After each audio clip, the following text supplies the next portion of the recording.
Lu.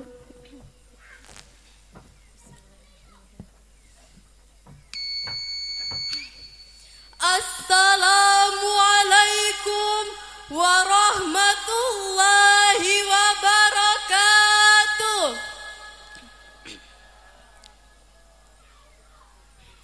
Alhamdulillahi wahdah, wassalatu wassalamu ala man la nabiyya ba'da. Allahumma salli wa sallim ala sayyidina Muhammadin wa ala alihi wa sahbihi wa mawala. Wa la hawla wa la quwwata illa billah. Amma ba'd. Dewan Hakim yang arif dan bijaksana dan hadirin yang berbahagia, dalam dunia yang demikian luas, dengan jarak antar negara yang amat berjauhan, tidaklah menjadi penghalang bagi kita untuk mengetahui apa yang sedang terjadi di belahan negara lain. Mengapa demikian hadirin? Karena tersedianya alat elektronik digital saat ini yang mempercepat arus informasi dan komunikasi dalam hitungan detik. Tapi hadirin, perlu kita catat bahwa kecanggihan alat komunikasi itu bisa membawa dampak positif di samping dampak negatif. Contoh yang paling aktual adalah realitas hoax melalui media sosial yang memancing konflik di antara kita. Oleh karena itu, pada kesempatan yang penuh ukhuwah ini, izinkanlah kami menyampaikan syarah Al-Quran dengan judul Pandangan Al-Quran terhadap realitas hoax.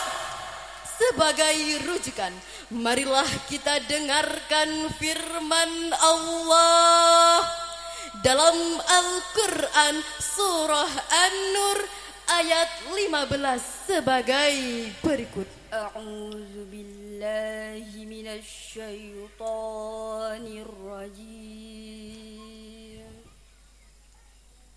Bismillahirrahmanirrahim.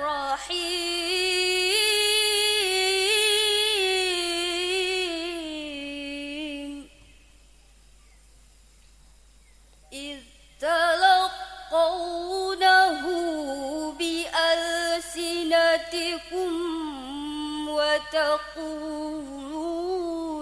بأفواهكم ما ليس لكم به علم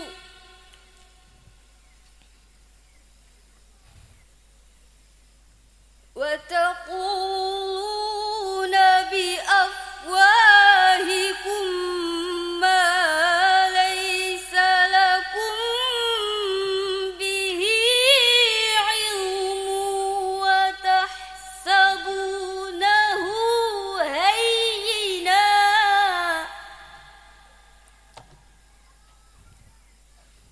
وهو عند الله عظيم.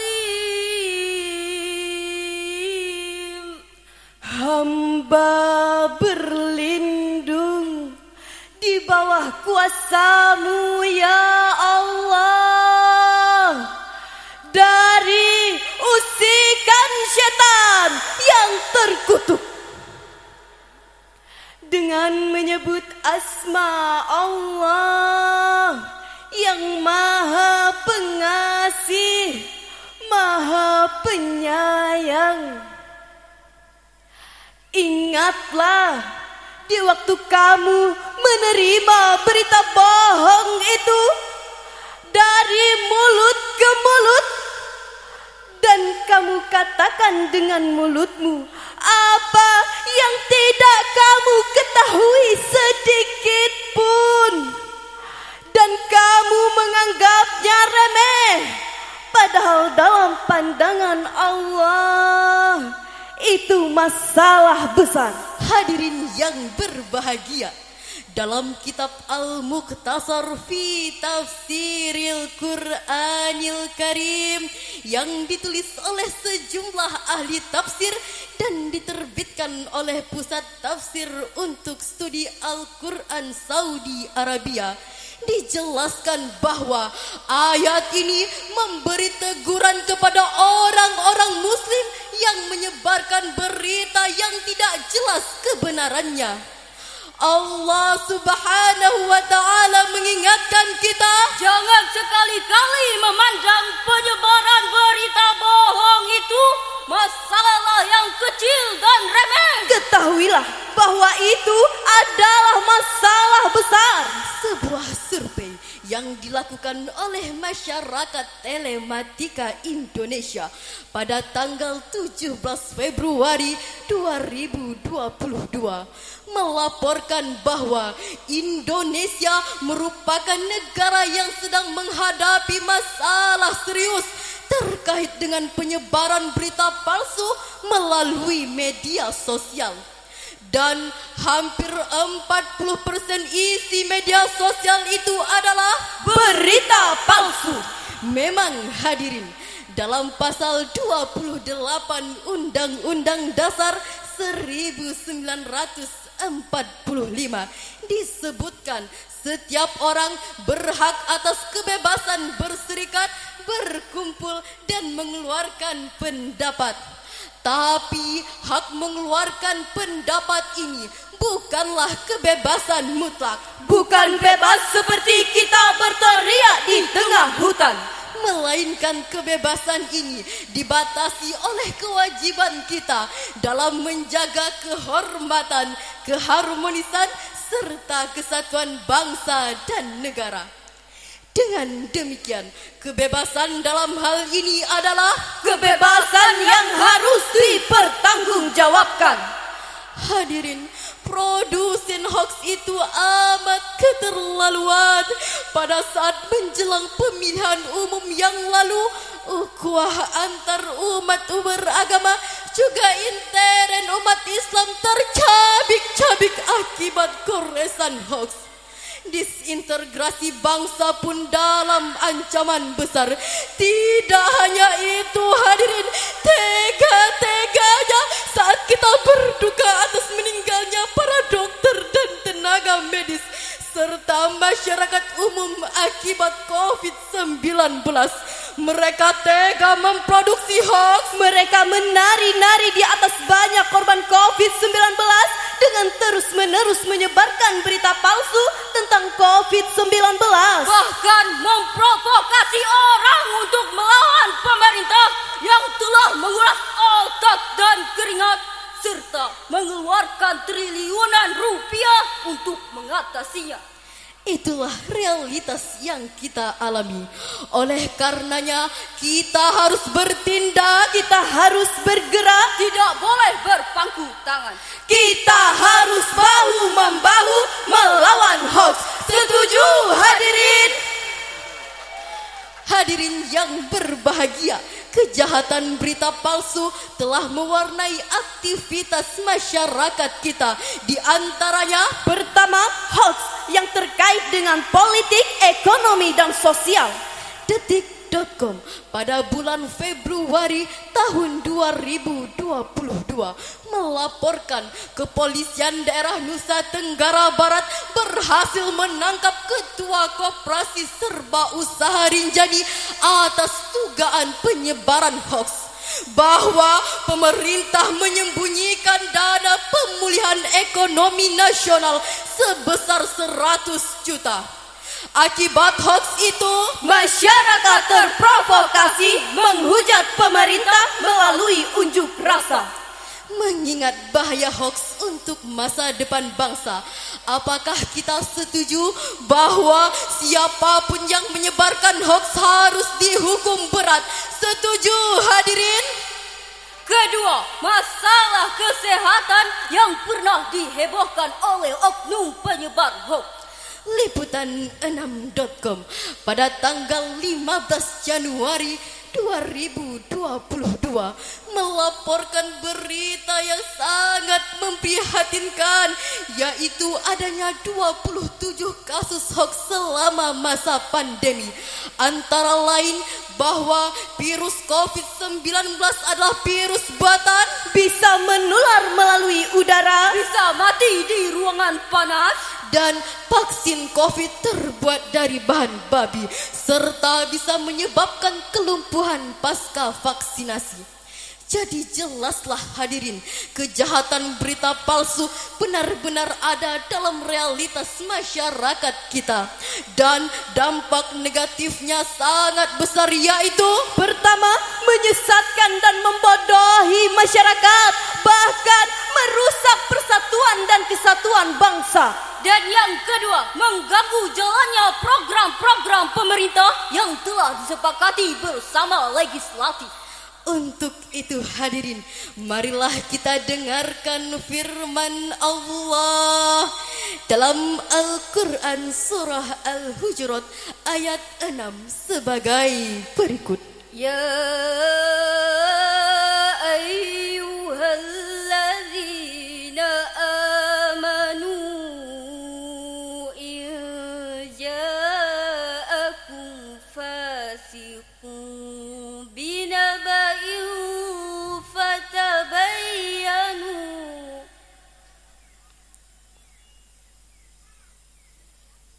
fatabayyanu an tusibu qauman bijahalah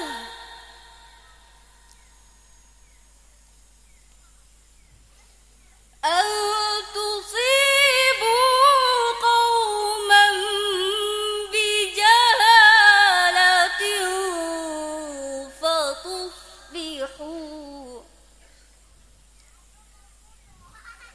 fatusbihu ala ma fa'altum nadimin.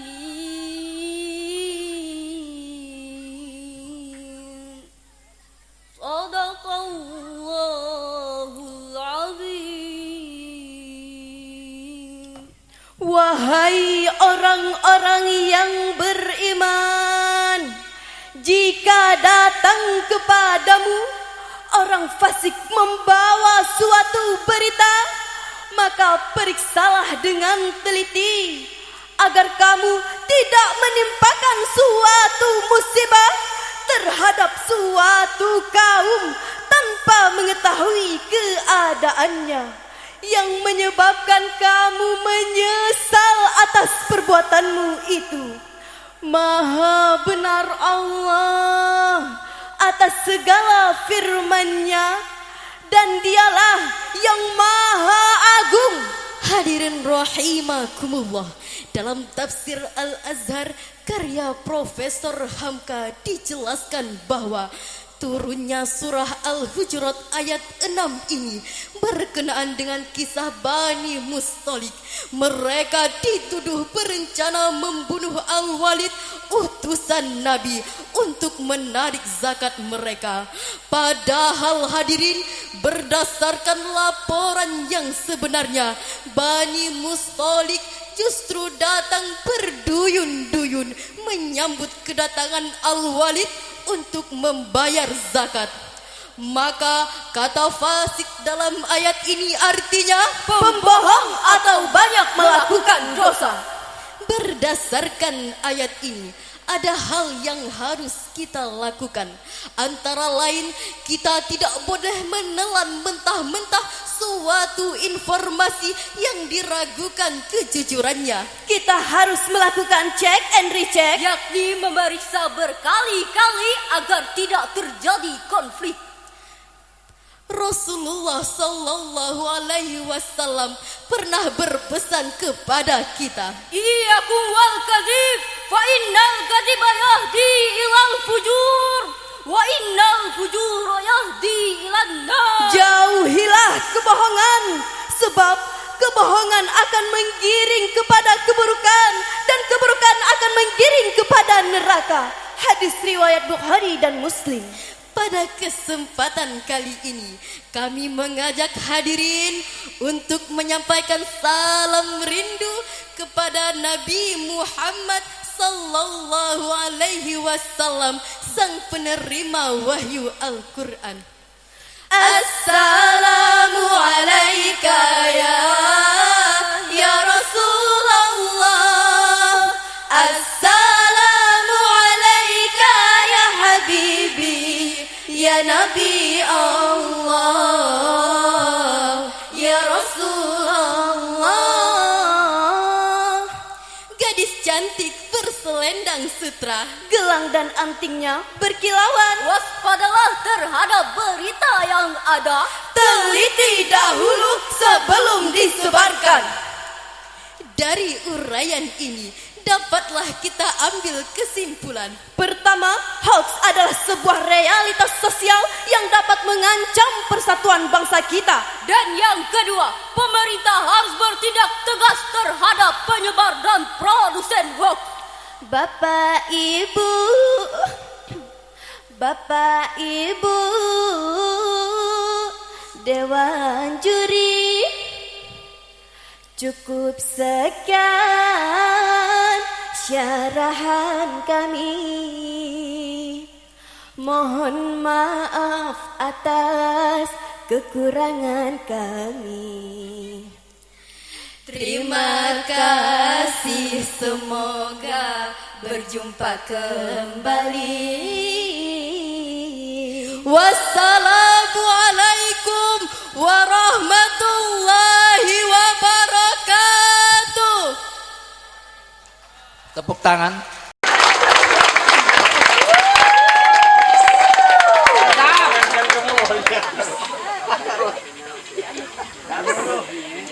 Sekali lagi tepuk tangan untuk pensyarah yang kedua. Nomor undi 2 dengan kode SYR2 yang terdiri dari Luciana Cantika Miranti, utusan dari desa Seranggam. Sekali lagi tepuk tangan Seranggam. Selanjutnya